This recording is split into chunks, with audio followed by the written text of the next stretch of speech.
I eventually managed to catch up to them. The pair seeming to have calmed down somewhat. Not sure just how long we've been trekking through this tunnel now, but it feels like it's been an eternity.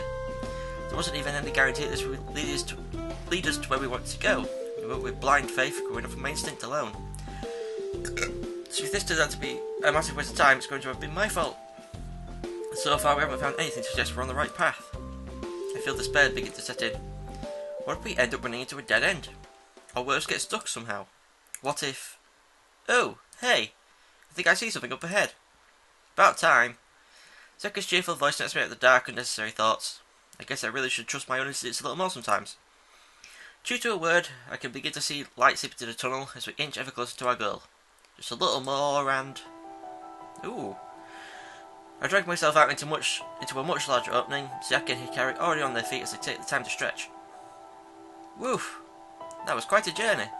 How's everybody holding up? I'm fine. It would be better if someone had been messing around down there. I was trying to keep the mood light. Bop. Wrong answer. Hikari wraps her partner on the head. Idiot. I finally pop off the ground and survey my surroundings. It looks like we found our way to some kind of large chamber, and almost instantly my eyes are drawn to it. Right in the centre of the cave, glimmering in an unnatural light, a crystal. This is... I don't even need to be told what it is.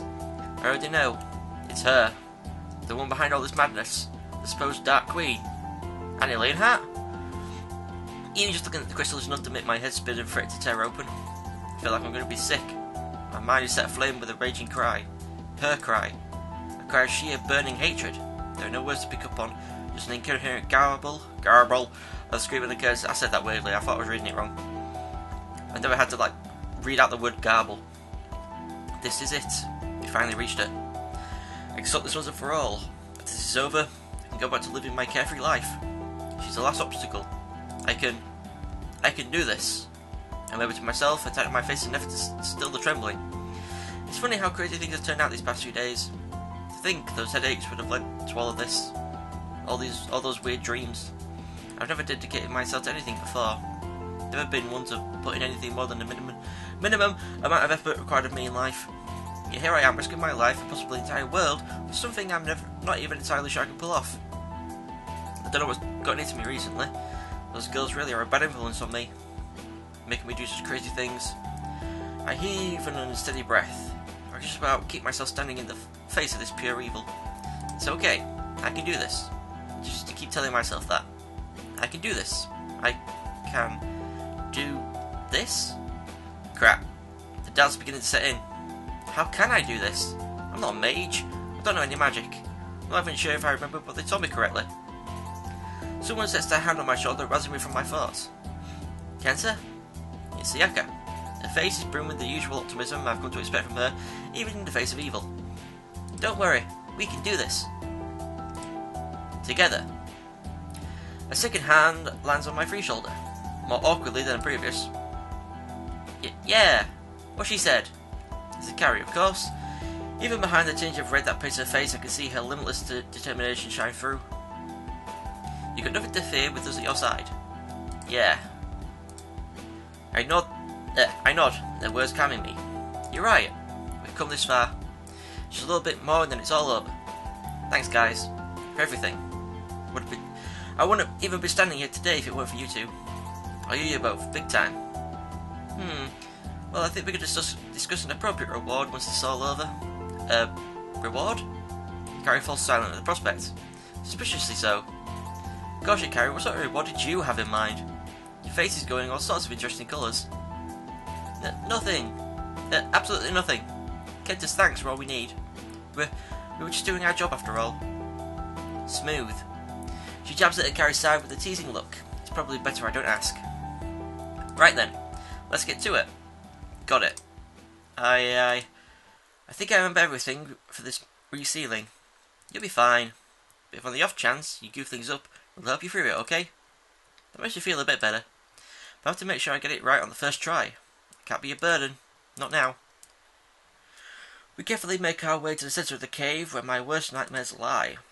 The cave seems empty. I think it's too good to be true, however. There's no way it could be this easy. Step after step we edge closer. Sayaka and Akari keep to my side, weapons at the ready. Who knows what could be lurking behind the rocks in this place? We pretty much stumbled right into their lair. Surprised these shadow things are completely swarming us. Ha! You really are more stupid than I thought. A familiar voice floats in. Of course. Why wouldn't she be here? Yuzuki. Whoa, in a flurry of feathers, black as the night, she appears behind the crystal beside her mistress. She clutches her scythe in an overwhelmingly hostile stance and gives her the violent scowl. It seems even she realises the severity of this situation. To so willingly offer yourself up after I spent all those nights hunting you down. You really do have a death wish. But that's fine. I'll give you a quick and painless end. You're all talk. Don't think I can't see how scared you are. You know that this is the end of the line for you. Don't know what you sought to gain from all of this, but whatever mad fantasies you might have had in mind are coming to an end. Now. Yuzuki grits her teeth, a bead of sweat creeping across her brow. So she really is scared? Shut up! You don't know anything. I need this. Yuzuki. Things don't have to end this way. I know you won't believe me, but I really do understand what you're going through. The pain you feel. Maybe we can... I said shut up! The entire game quakes under her rage. Debris rains down from above. This is getting dangerous. I don't need your help or your sympathy. I'm fixing things on my own. Everything will be fine once I crack you open like a fire hydrant and let your blood work its magic. My face grows pale as a maddening laugh escapes her lips. How could you say something so twisted? I really did try, but maybe her sanity is too far gone. I can't give up so easily. One more try, maybe I'll get through to her. I know you're not a bad person, Yuzuki. Just... lonely, right? I'm not lonely. At least, I'll never be lonely again once this is over. Kenta, I know you said you want to help her, but... well, just look at her. Shaka looks solemnly towards the Dark Angel. She's right. Pardon me? I give Yuzuki a proper look over for the first time since we arrived here. Her face is crooked, her expression unhinged. Every once in a while, her head gives off a twitch as she clutches the scythe tightly. She seems even worse than she did before. Maybe the darkness has fully eaten away at her? Does the old Yuzuki even exist? I have to admit it, I can't save her. I let out a heavy sigh. Okay, you guys do what you have to do. Saki and Akari nod.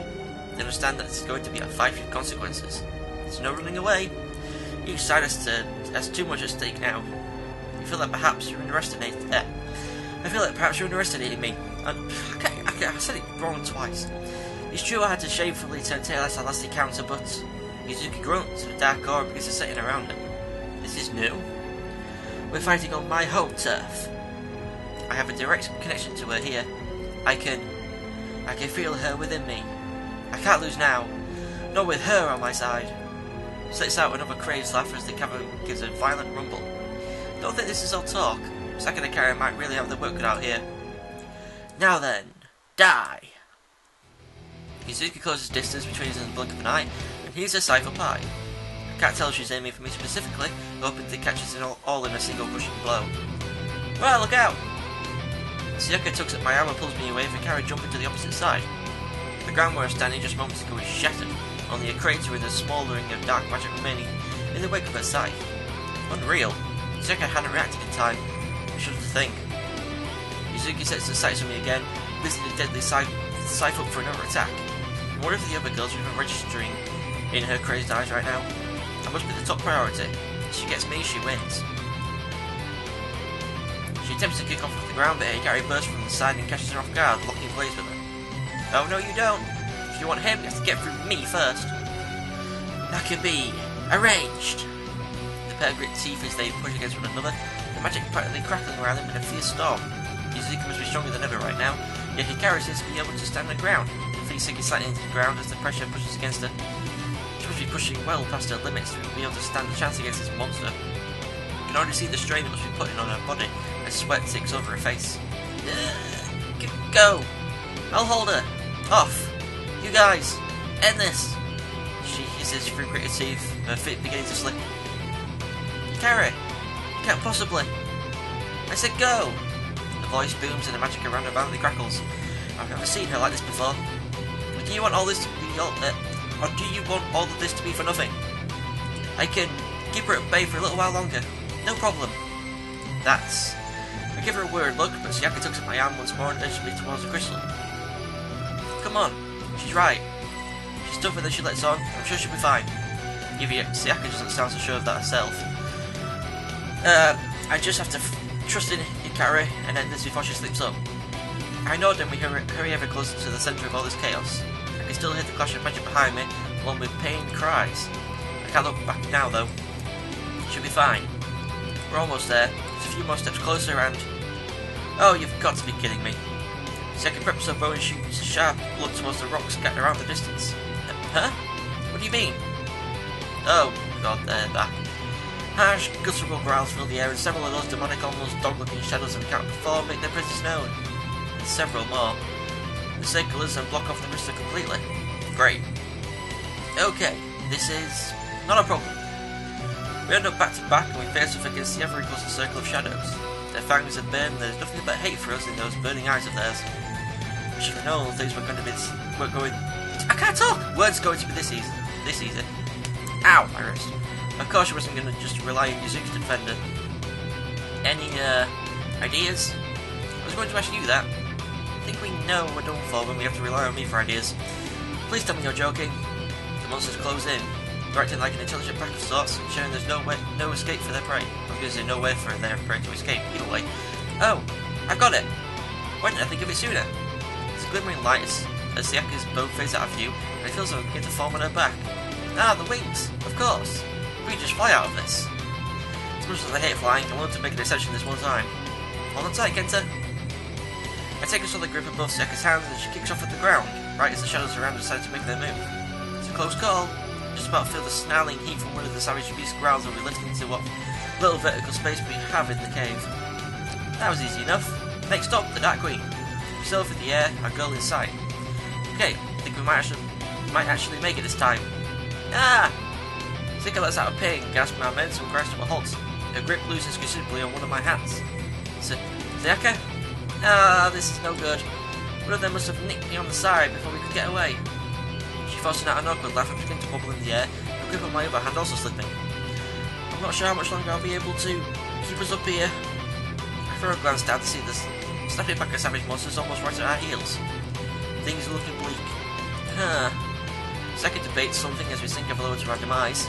No, we were so close. Well, I trust you'll be able to set everything right, Kenta. I won't be there to help you like I said I would, but I believe in you. Her voice is pained, weak. That little nip must hurt more than she's letting on. Sayaka? What are you saying? You can do it. I know you can. What? A burst of energy detonates at my back, almost like a gust of wind. It splits me from Sayaka's hands and sends me hurtling towards the crystal where she lies.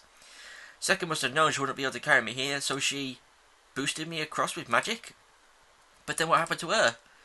Oof! I land with a gentle thud at the foot of the crystal. It seems her magic was even set to cushion my fall. Sayaka. I throw a glance over my shoulder. She isn't in the air anymore. Right below her was... No! I refuse to believe it. She'll be fine. I just need to end this. Now. I turn back to face the crystal with more determination than ever. They're both out there risking their lives for me. I can't let them down. I stare down the crystal and try my best to ignore the headache that thumps like a jackhammer. Naturally, it's the most intense it's ever been. But I can't let the pain get to me. This is nothing. I just about make out a human-like form embedded within the crystal. I can't make out any discerning features. You. This is all your fault. Because of you. Sayaka and Hikari are hurt. It's unforgivable. I hold up my right hand and pull up my sleeve. Drawn on the back of my hand is a supposedly mystic symbol. Something that Sayaka and Hikari had scribbled on the night previous. They said they should help in drawing out any power that might lie dormant in me, if I'm inexperienced enough to not be in full control of it myself. So it's sort of like a siphon that can bring up magic with ease. I give the hand a flex and the symbol glows. Okay, so far so good. Now I just have to steady my nerves. I'm not sure what's going to happen when I do this, but I have to be prepared. I can't stand around and hesitate forever though. Not with everything going on around me. Sayaka, Hikari, I can do this. I thrust my hand out and make contact with the crystal. There's an immediate response as a violent current jolts through me. It's fine though, it's to be expected. No problem. It hurts, but I felt worse. Is this the best you've got? I press my hand in deeper into the crystal surface. Pain gradually grows stronger and a terrified shriek floods my ears. It's not from any of the girls in the cavern. It's from her. She knows what's about to happen. Well, she can cry all she wants, but it's not going to change a damn thing. Amidst all this chaos, I need to clear my mind. Filter out all the noise. An nearly impossible task with the current state of things, but I have to try. From what I was told, magic is controlled mostly through thought. Spells need to be envisioned, created within the mind. Apparently, those with vivid imaginations are often the kind that excel with this sort of thing. I'm not sure if I've ever been much of a creative type, but there's a first for everything. You need to envision a prison, a closed-off space, something unbreakable, closed off from the outside world. Something so secure that this will never happen again. And then I bind that prison, just like my ancestors did before me, with my own soul. And to tie myself to all of this, and remain the only key capable of unlocking it. I'm not sure if it's working, but the pain is rising with each passing moment I spend connected to this thing. I feel faint. I might pass out at any moment, but I have to stand strong. I grit my teeth and let out a pain groan. Why isn't this working? I'm not imagining the spell correctly? Oh sure, I had it down perfectly. I continue to repeat the process, my strength sapping rapidly as I struggle to keep upright. It's no use. This is completely futile. No matter how hard I try, nothing seems to change. Maybe I lack the magical capability just as I feared? Ah! Damn it! In a fit of rage, I clench my free hand into a fist and give the accursed crystal a good punch. It responds in turn and lets out one final drop of magic from my body before the pain dies down. As does the screaming. The resealing has been... completed? You're kidding me? All I had to do was punch the damn thing? I don't... Wait, I remember now. From what I was taught that night. While most magic could be done with just a dominant hand, in some cases, like the sealing, the other hand was required to complete the circuit and let the magic properly flow.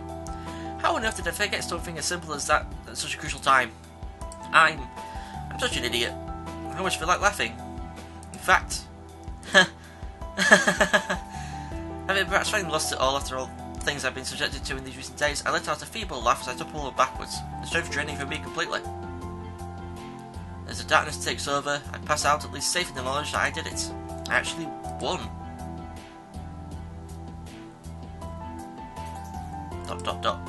Here I am, back in my dreams. And there's nothing here. She's gone. For good this time, I hope. Maybe now I can start to have more normal dreams? And start to live out a more normal life again? I roam the vast void with nothing to fear this time. Peace, at last.